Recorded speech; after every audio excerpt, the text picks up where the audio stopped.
এখানে আমি চাল করতে বসে পড়েছি, মা ওদিকে স্নান করছে। তারপরে মা গেল পিঠে বানাতে। কি পিঠে বানাবে তার জন্য দুধ জাল দিচ্ছে, আর দেখো কি খেজুরের গুড়। তারপরে বাচ্চারা রাত্রেবেলা নাচ করতে আসলো, কিসের জন্য নাচ করলো তো পুরো ভিডিওটা দেখতে হলে স্কিপ না করে দেখতে থাকো। তো চলো ভিডিওটা শুরু করা যাক। আর আগে তো এন্ট্রোটা দিতে হবে, চলো তাহলে এন্ট্রোটা দিন। হ্যালো এভরিওয়ান, আমি সুবর্ণা লাইফস্টাইল নতুন একটি ভিডিওর সাথে তোমাদের সবাইকে স্বাগত। আমার থেকে অনেক অনেক ভালোবাসা। তো আজ হলো পৌষ সংক্রান্তির আগের দিন, যেটা হলো আজকে বানাতে হয়। অনেকের বাড়ি পায়েস পিঠে খায়, অনেকের বাড়ি ভিজানা পিঠে খায়, নানান ধরনের পিঠে খায়। তো আজকে আমাদের বানাবে ভিজানা পিঠে, যেটা দুধের মধ্যে ভিজায়, অনেকেই জানো।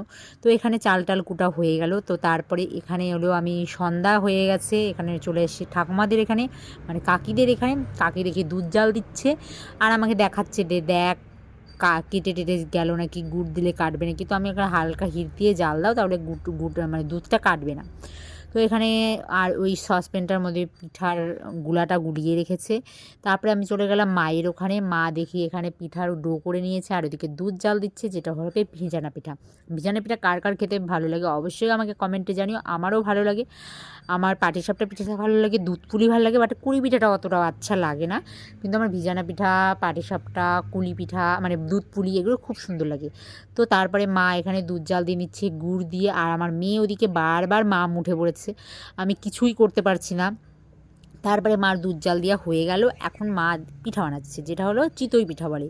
সাদা পিঠা অনেকে বলে, চিতই পিঠা বলে, অনেকে সরার পিঠা বলে, নানান ধরনের পিঠার নাম আছে এই পিঠাটার নাম। আর মা দেখো কত সুন্দর ফুলছে, পিঠা বানাচ্ছে সেই সুন্দর ফুলছে। এই সাদা পিঠাটাও খেতে খুব সুন্দর লাগে, কারণ নিচটা না একটু খিস্তি হয়, তো মানে চিবিয়ে খেতে খুব সুন্দর লাগে খেতে। আর কার কার এরকম সাদা পিঠা বানালে পরে মাংস দেখাও বা তরকারি দেখাও, আমাকে অবশ্যই কমেন্টে যাও। আমারও তো ভালো লাগে মাংস দিয়ে, আমিও খাই মাংস দিয়ে। তো তারপরে এখানে দেখি হরানের দল চলে আসে। পৌষ পার্বণের দিন আসে, এটাকে বলে হরান। কারা কারা জানো আর কারা কারা কাদের কাদের ওখানে যায় অবশ্যই আমাকে কমেন্টে জানিও। তারপরে বাচ্চারা নাচ করতে করতে ক্লান্ত হয়ে পড়েছিল, তারপরে ওরা নিচে কি বসে পড়েছিল। তো ভিডিওটা এই পর্যন্ত, তোমাদের কেমন লাগলো অবশ্যই জানিও। আর পরের নেক্সট ভিডিওতে আসছে পৌষ পার্বণের ভিডিওতে, সেখানে কী কী পিঠা বানাচ্ছে অবশ্যই জানবো। তো বাই সবাইকে, এখান থেকে ভিডিওটা